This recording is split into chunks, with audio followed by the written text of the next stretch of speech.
Добрий день, шановні колеги. Традиційно Інститут педагогіки організовує наші зустрічі наприкінці серпня. Вже втретє ми зустрічаємося з вами і говоримо про інтегрований курс літератури.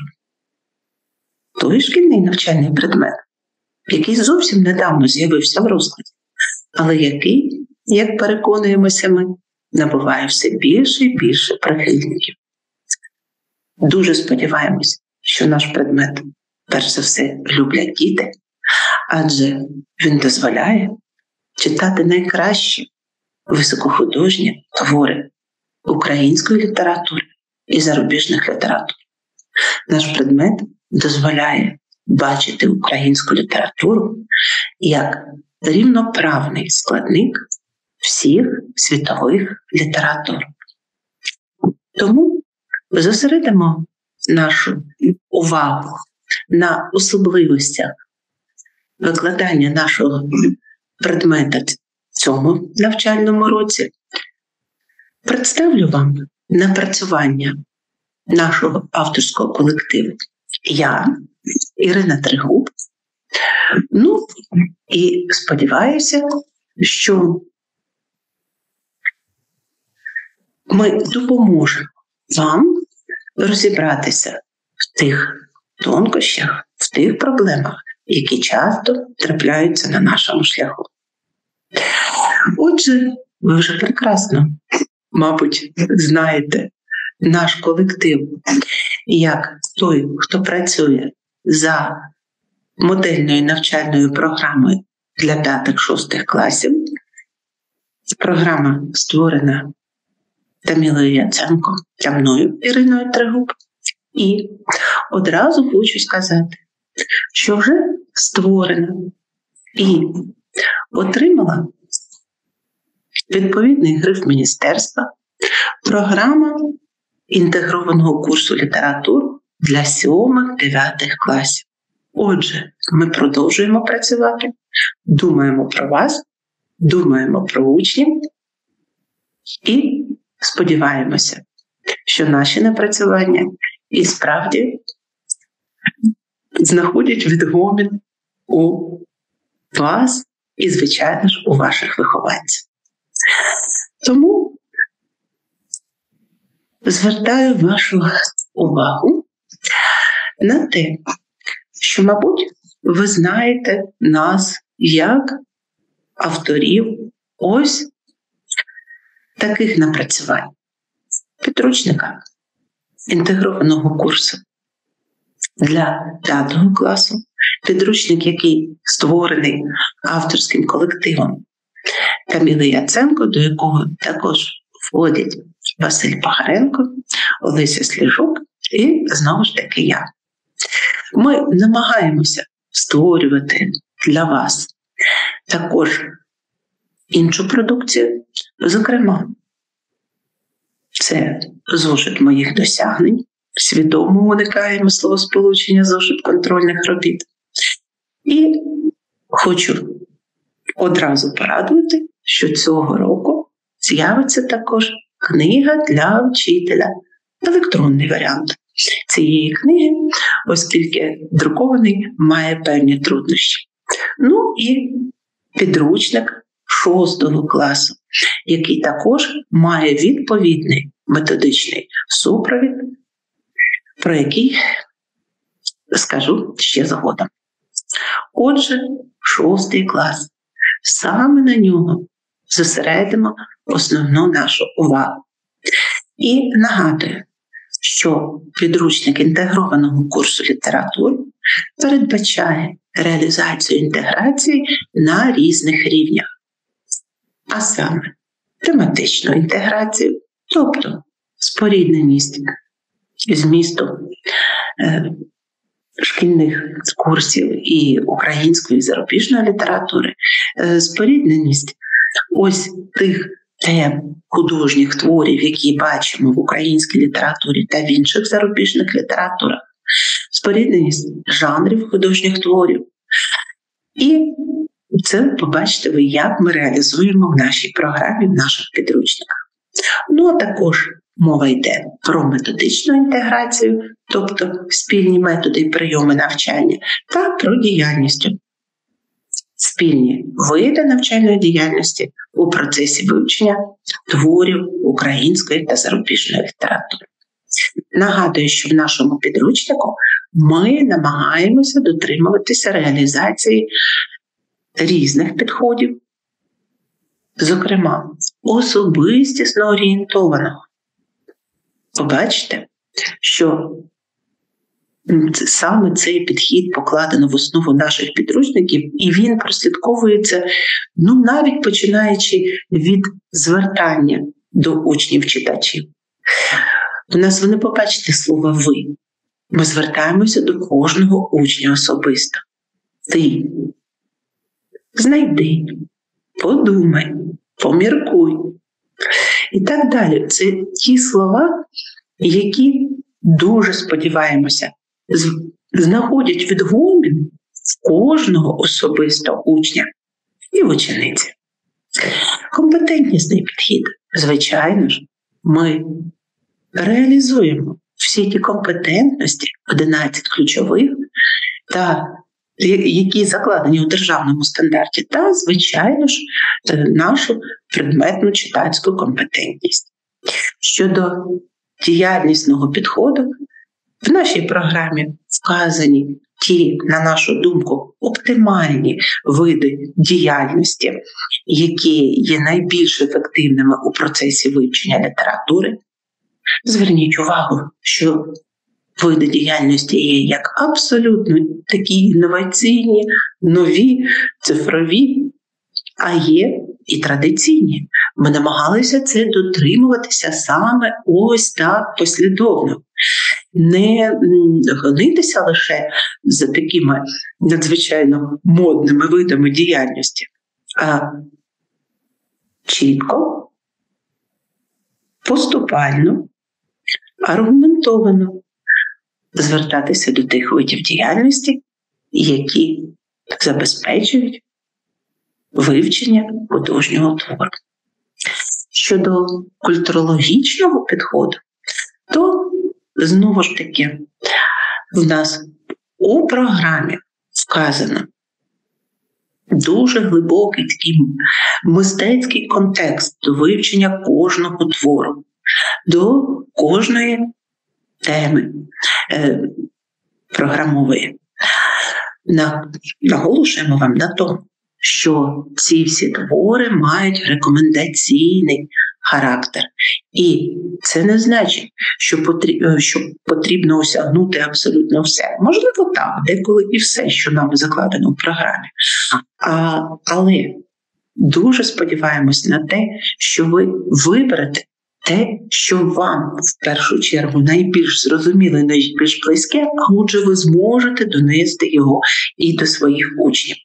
Ми реалізуємо культурологічний підхід також і в нашому підручнику. Зараз зупинюсь на цьому більш докладно, зокрема, на прикладі тих рубрик підручника, які саме допомагають у цьому розкритті. Я звертаю вашу увагу на принципи побудови нашого підручника і поясню, що ж значить читацько-центричний і текстоцентричний підходи, які ми не просто декларуємо, а які і справді реалізуємо в нашому підручнику. Отже, текстоцентричний підхід. Перш за все, ми його вбачаємо, реалізуємо навіть ось такій нашій структурі підручника, яка, на прикладі однієї із тем, звертаю вашу увагу. Немає в нас, не передує вивчення художнього твору нарис про життя та творчість письменника. Ні. Ми сприймаємо саме художній текст як самодостатній. Тому у нас лише, якщо це початок теми, то невеличкий читацький путівник. Якщо ж просто твір уже в межах певної теми, то взагалі ось така рубрика «Лише ти вже знаєш».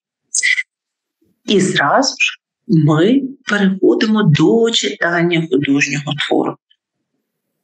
Ми хочемо, щоб учні, як і всі ми, сприймали саме твір.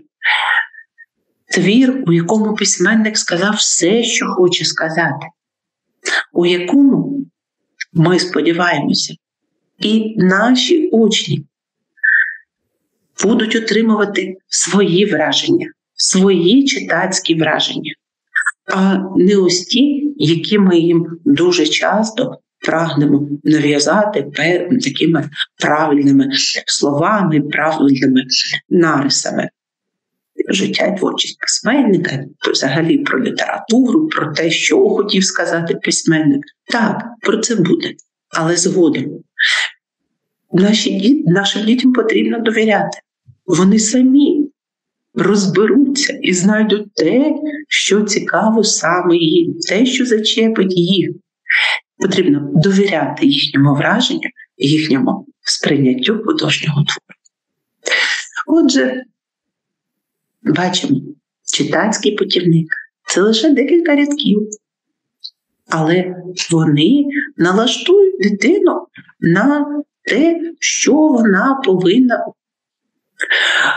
отримати від читання розділу, до художніх творів, які входять до певного розділу.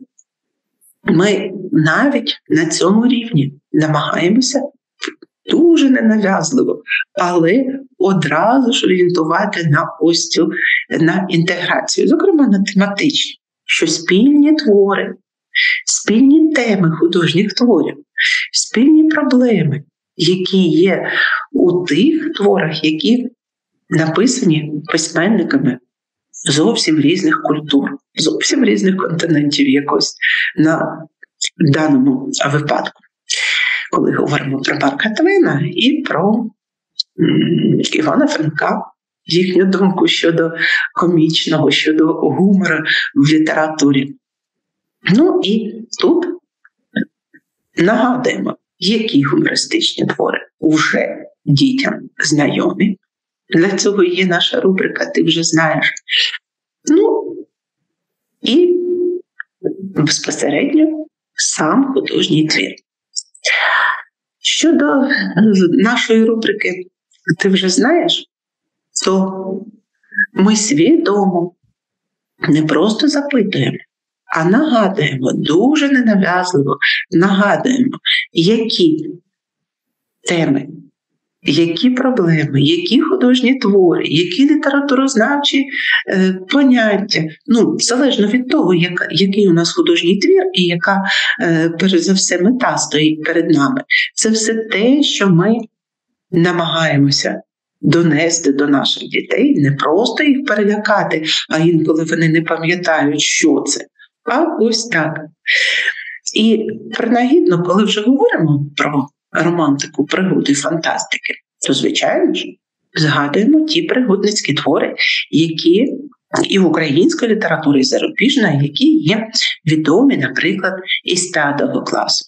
Ну і запрошуємо в даному випадку наступні пригоди, які поведе Жюль Верн.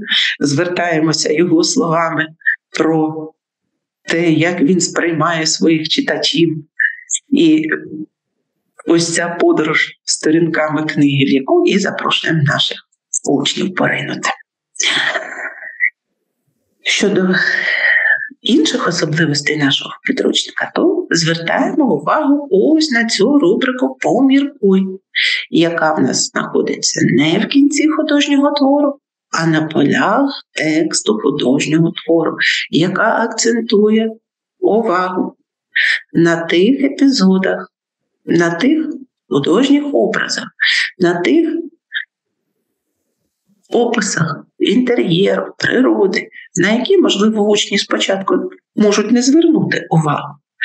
А після прочитання твору буде трошки запізно. Тому ми ось так нагадуємо акцентуємо увагу наших учнів, ну і, звичайно ж, просимо їх передбачити подальший розвиток художнього твору, стати такими співавторами. Ну, досить часто це спрацьовує. Якщо ж ні, можете відмовитися від цієї рубрики, не звертати, не акцентувати увагу ваших учнів на її змісті. Щодо літературознавчого клубу, так, то він у нас знаходиться після художнього твору. Ось тут ми вже скажемо, коли поділимося своїми враженнями після прочитання, коли сформуємо таке своє ставлення до героїв, до проблем. Ось уже після цього, якщо потрібно, ми пояснимо, а що ж хотів сказати письменник чи письменниця. Щодо біографічних відомостей, намагаємося ними не перезавантажувати увагу наших дітей.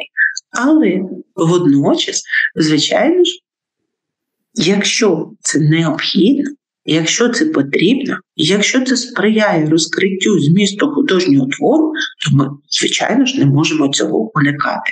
Ну, як не сказати про Жюля Верна, як того письменника, який просто захоплювався різними видами науки, як йому це допомогло саме у написанні його творів. Звичайно ж, ми проаналізуємо роман «15-річний капітан» як той твір, який є просто таким багатющим на різні відомості із географії, із зоології, біології, так, рослинний, тваринний світ Африки, самі знаєте, як це розкривається.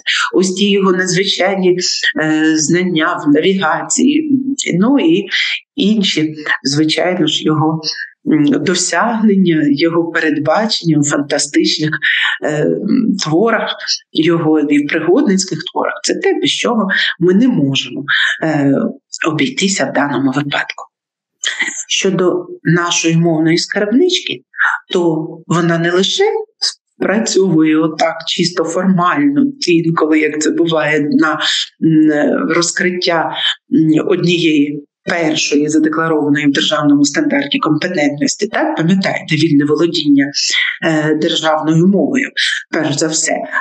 Так, ми намагаємося формувати цю компетентність, але вона справді є необхідною для розуміння змісту художнього твору. Подивіться, наприклад, як в даному випадку, коли ми говоримо про Тома Флетчера та його «Різдвозавра» і «Зимову війну». Так, як же тут не поговорити про авторські неологізми, «Різдвозавр».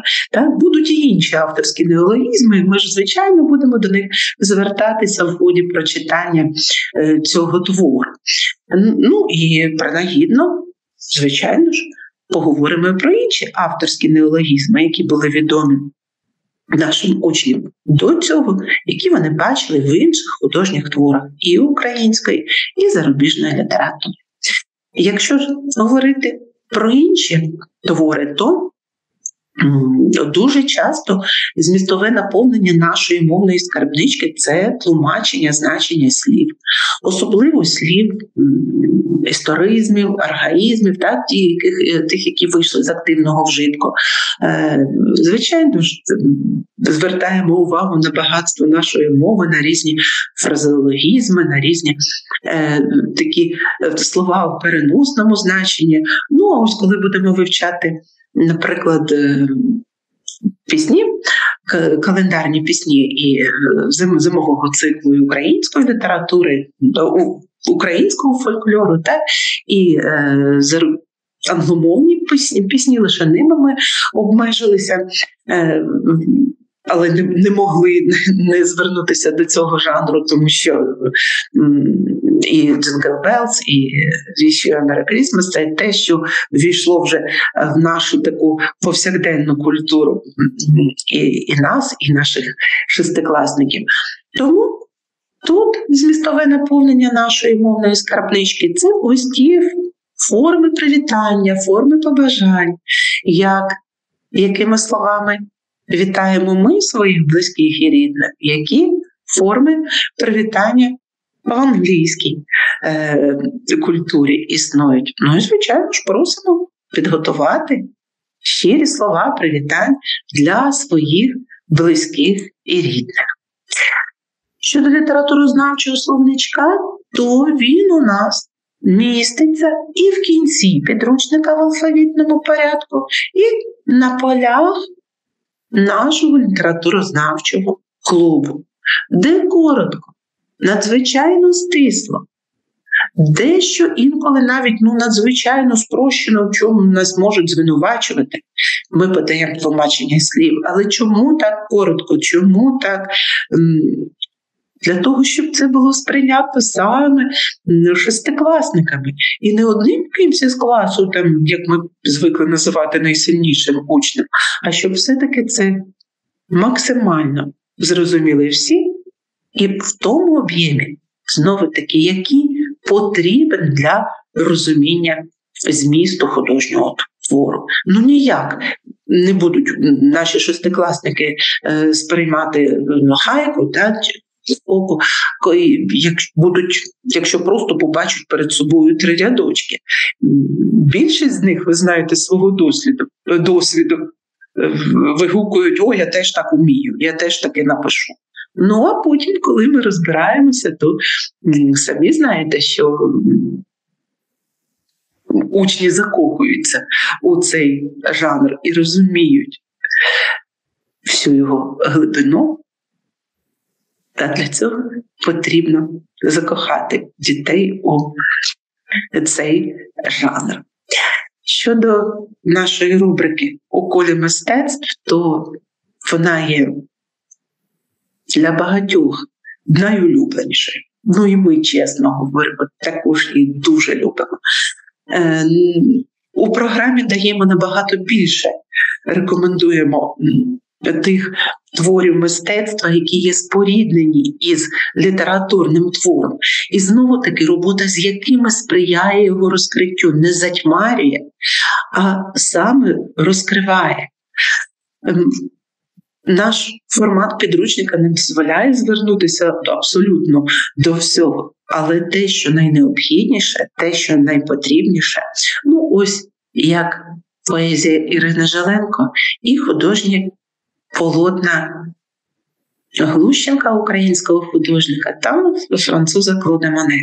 Ось той кольоровий сніг поезії і на полотнах художників.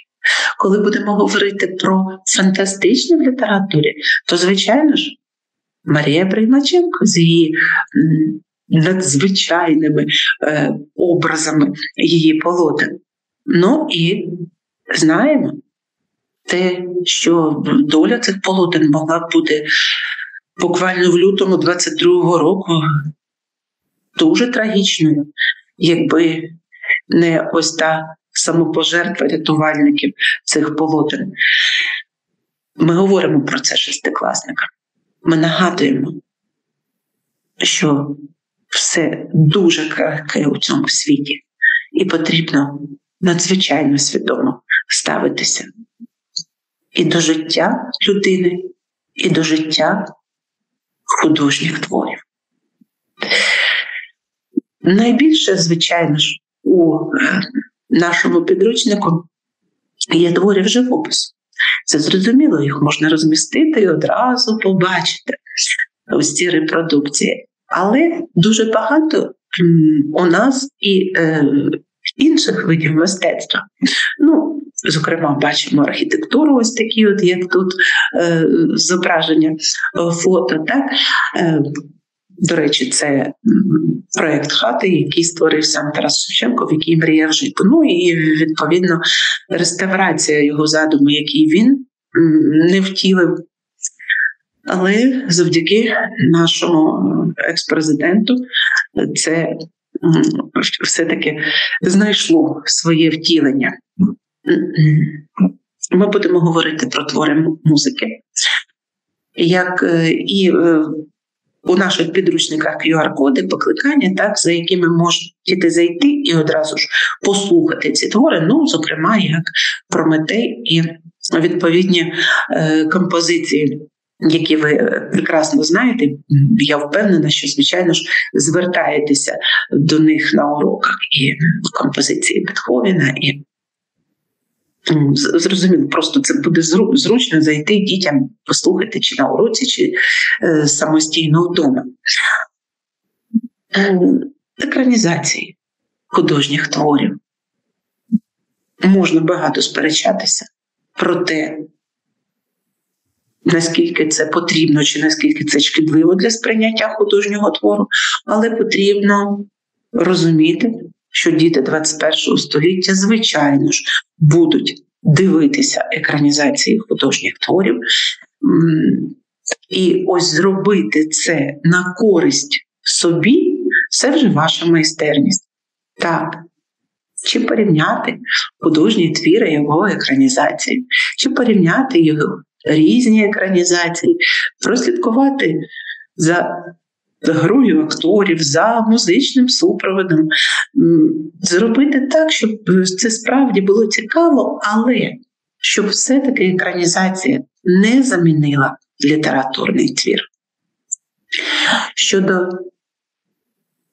знову-таки творів мистецтва, хочу вас запевнити, от, наприклад, у нас велика кількість справді вміщено репродукцій картина Айвазовського, тому що тема моря, вона у багатьох письменників прослідковується. Так? Ну, і якщо вже всі пригоди, можна сказати, відбуваються на морі у 15-річному капітані, то я особисто намагалася дуже так підійти акуратно до скорочення твору великого і залишити все-таки ті епізоди, без яких неможливо сприймати цей художній твір. Зокрема, ось ті морські пейзажі. Ми акцентуємо на них увагу в ході прочитання самого твору. Ось тій рубриці «Поміркуй», як ви пам'ятаєте, про яку я вже говорила. Зверни увагу на морський пейзаж, так? Подивись, яке спокійне море, яке красиве, океан там, яке спокійне, тихе, а ось яке воно бурхливе. А потім, коли ми говоримо, уже проводимо паралель із 9-м балом Айвазовського, то ми знаходимо знову-таки той епізод, який співзвучний із картиною. І ми говоримо про ті події, які трапилися в результаті ось того шторму. І це сонячне проміння, яке пробивається через ці хмари, яке дає сподівання на порятунок після цієї трагедії, після шторму. Ми проводимо паралель із нашим твором і, звичайно, із твором живопису і з літературним твором. А ось зовсім інше море. Бачимо, яке тихе і спокійне. І зрозуміло, мабуть, одразу за сюжетом цієї картини, що ми знайшли співзвучність між нею та тишою морською Лесі Українки. Пропонуємо через ось таку систему запитань, через наш такий коментар націлити на сприйняття поетичного твору. Звертаємося і не лише до класика Айвазовського, а й до інших художників. Зовсім інша техніка, зовсім інший стиль. Так, ось як тут робота Позрікова. Ми акцентуємо увагу на поетичному творі Максима Рильського, так, коли говоримо про поезію «Осінь малярна». Ну і якщо вже сам поет так назвав «Осінь», то, звичайно, як же тут без малярських робіт. І знову-таки, картина українського художника і картина чеського художника. Різні абсолютно підходи до зображення цієї пори року. Але і там захоплення цією красою. і на полотні, і в поезії. Осінь якось така прекрасна, чудова пора року, з таким багатством розмаїття своїх фарб, своїх кольорів. Звичайно ж, величезний мистецький контекст закладено нами у процесі прочитання повісті про Катерину Білокур «Чарівний пензлик» Ірен Роздобудько. І роботи, ми розуміємо, що лише того, що вміщено нами в підручнику, вам недостатньо. Що ви в ході проведення уроку підготуєте прекрасні презентації, зробите віртуальну екскурсію до картинних галерей з роботами Катерини Білокур. Але і ми не могли не помістити ті роботи, які, дуже сподіваємося, в ході прочитання самого твору допоможе дітям побачити надзвичайну майстерність цієї художниці з такою дивовижною долею. Нас дехто намагався звинувачувати в тому, що ми вибрали не найкращий твір про Катерину Білокур. Але ми робили так, щоб це було зрозуміло дітям, щоб справді ось ті зворушливі, надзвичайно сторінки про її біографію, про її пошуки себе як мисткині, не залишать байдужими шестикласників. Ми в цьому переконані. А ось зовсім інші роботи. Вони в нас тоді, коли ми говоримо про твори із такими фантастичними сюжетами. Тому не просто ось ця фея, а зверніть увагу на її капелюшок. Так? Літаюча тарілка, і на її парасольку відповідно.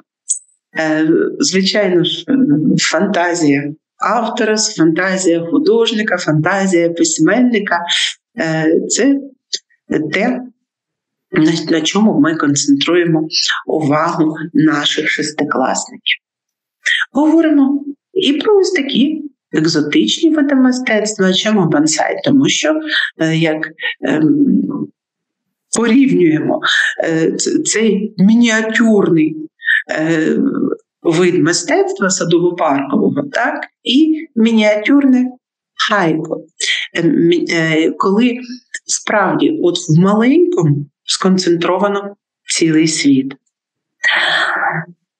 Мультиплікаційні версії, зокрема Бігфут, про якого ми говоримо, коли мова буде йти про Джуді та її таке ненудне літо.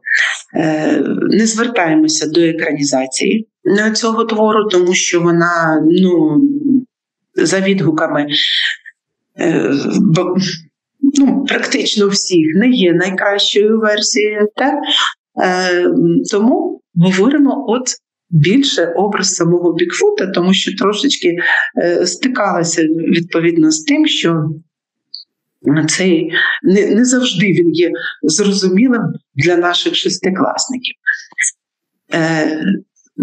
І рубрика «Читай і досліджуй». Це ось та STEM освіта, про яку так багато говорять, але яку всі так бояться. Нічого страшного. Наші дослідницькі завдання, виконання таких проєктів допоможуть справді побачити ті можливості, які надає нам художній твір для такого читача-дослідника, для реалізації принципів STEM-освіти. Зокрема, знову-таки, коли вже говоримо, 15-річний капітан, самі знаєте, це те, що класично було у нашій шкільній програмі, тому зупинятися не буду, а Джуді і ненудне літо, так? Це, зокрема, ось ті острови, на яких ми просимо зосередити увагу і там уже далі подумати, як там могли розвиватися події, куди відправлялися герої наших творів. рубрика «Підсумуй» обов'язково не містить багато запитань, як бачите, от і в даному випадку, так? Скільки перед нами? 7 запитань. Але найголовніші і обов'язково серед них є запитання. А чи будеш ти в подальшому звертатися до творчості цього письменника чи письменниці? А чи хочеш ти прочитати цей твір повністю, якщо він у підручнику поданий і скорочено? Обов'язково запитуємо. Якщо хоче, знову-таки наш учень, то ми даємо йому покликання, QR-коди, які в нас обов'язково вміщені. Ну і запитання, знову-таки, серед цих всього-навсього в даному випадку, як я сказала, 7, обов'язкове запитання. А що тобі залишилося незрозумілим? На які запитання тобі не вдалося знайти відповідь? Тоді звернися до своїх однокласників, звернися до свого вчителя. Ну і завдання, останнє завдання на на самооцінювання.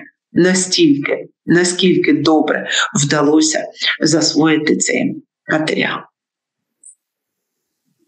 Щодо читацького дозвілля, то воно в нас також дуже багате і різноманітне. Абсолютно до кожного художнього твору ми пропонуємо провести дозвілля і цікаво, і в той же час із користю. Так, інколи це перегляди екранізацій художнього твору. Інколи навіть такі аматорські театри, до яких ми запрошуємо наших учнів, а інколи пропонуємо організувати свій театр у класі, ось так провести дозвілля. І якщо це твори новорічно-різдвяної тематики, ми просимо, наприклад, дозвілля провести таким чином, що підготувати іграшки для ялинки, не просто для зрубаної ялинки, а от тієї, яка росте під школою. І тим самим ми виховуємо екологічну компетентність. Не на словах, а на ділі. Так? Збережи ялинку. Сподіваюсь, у вас такі акції проводяться в школі. І наші учні стануть співучасниками її. Або інколи дозвілля просимо провести з великою користю ще, наприклад, після вивчення певних творів, так, організувати проведення ярмарки милосердя, допомогти своїм однокласникам, або ж зібрані кошти на ярмарці милосердя, із збору макулатури, так, чого завгодно, це вже як ви вирішите, які у вас є можливості безпосередньо в тій школі, де працюєте ви, як це знаходиться, де саме. Тому це можуть бути кошти, які будуть спрямовані, наприклад, на відновлення музею. Отже, і цікаво, і корисно будемо проводити дозвілля. Знову ж таки, повертаюся до наших зошитів. Вони в нас є і для 5 класу, і для 6-го. Зверніть увагу, видавництво «Грамота». Зошити, в яких є, якщо вони вам, звичайно, потрібні, але в цих зошитах є і завдання до кожного художнього твору, завдання різного рівня, починаючи від таких тестових завдань на вибір однієї відповіді, одного варіанту відповіді із 4 запропонованих. Обов'язково в нас структура дуже чітка і дотримується, проходить через увесь зошит. Та структура, до якої ми хочемо, щоб дітям було звично працювати, щоб вони не перепитували у вас там постійно, що робити і як. Так? Це от саме таких 6 тестових запитань, це 2 запитання, які передбачають таке спілкування учнів і пошук правильної інформації, ну і правильних відповідей, так? Ну і завдання обов'язково творчого характеру. Які завдання виконувати, скільки? Це вирішувати вам. Ні в якому випадку не поставте до зошита так, що все, що в ньому написано, повинно бути обов'язково виконано. Ні. Ви самі знаєте своїх дітей, самі знаєте, хто і які завдання буде виконувати. Можливо, є ті учні, які зможуть лише шукати одну відповідь із запропонованих. А можливо, будуть ті учні, яким ці завдання взагалі не потрібно виконувати, а вони будуть зосереджені лише на творчих завданнях. Тобто це ваш абсолютно підхід, ваше бачення, що потрібно робити, а що не потрібно. І є також у цих зошитах і ті роботи, які йдуть на перевірку освітніх результатів, задекларованих у програмі. Це ось те, про що вам говорять, мабуть, ваші заступники директора, так, що в новій українській школі ми обов'язково оцінюємо за видами навчальної діяльності, так, та ще і не за 12-бальною системою, а можливо, у вас запропоновані якісь інші, наприклад, за рівневою, так, високий, достатній, середній, початковий. Це вже яка система прийнята саме у вашому закладі освіти, яке рішення педради прийнято. Тому ми пропонуємо і такі діагностувальні, не контрольні, так, діагностувальні, ми говоримо про нову українську школу роботи за видами навчальної діяльності, за групами освітніх результатів. Отже, наш підручник для 6 класу, на відміну від 5 класу, вже надруковано. Не встигла його забрати із пошти, вибачте, перед сьогоднішнім записом, але він вже є навіть у мене. Сподіваюся, прийшов він і в ваші бібліотеки. Із дописів, із спілкування з нашими колегами ми чули, що так, уже надійшов наш підручник. Якщо потрібен зошит, то також можете вже його придбати, вибачте, але тут уже абсолютно нічого від нас, як від авторів, не залежить. Програма для 7 класу, 8, 9 вже написана, і для пілотних шкіл вже підготовлений повністю на сьогоднішній день перший семестр. Тому ми про вас не забули, ми для вас працюємо, намагаємося все, що тільки можемо, робити вчасно і робити безкоштовно. Наприклад, те саме, все, що тільки можемо, наприклад, календарне планування, наприклад, навчальну програму. Так? Завжди раді з вами поділитися і сподіваємося, що наш предмет приносить величезне задоволення, перш за все, задоволення від читання художнього твору і вам, і вашим учням. Ми любимо свій предмет. Думаю, вам це помітно навіть у тому, як ми викладаємося в наших підручниках, як ми переймаємося долею нашого предмету. Ми справді його любимо. І ми не побоялися запровадити цей навчальний предмет. Хоча чули дуже багато, чесно кажучи, навіть образливих слів на свою адресу. Але предмет існує. Українська література абсолютно повноцінна, рівноправна у світовій літературі. Ми ж просто повинні працювати, любити свій предмет, любити своїх учнів і вірити в нашу перемогу. Це справді найбільше бажання.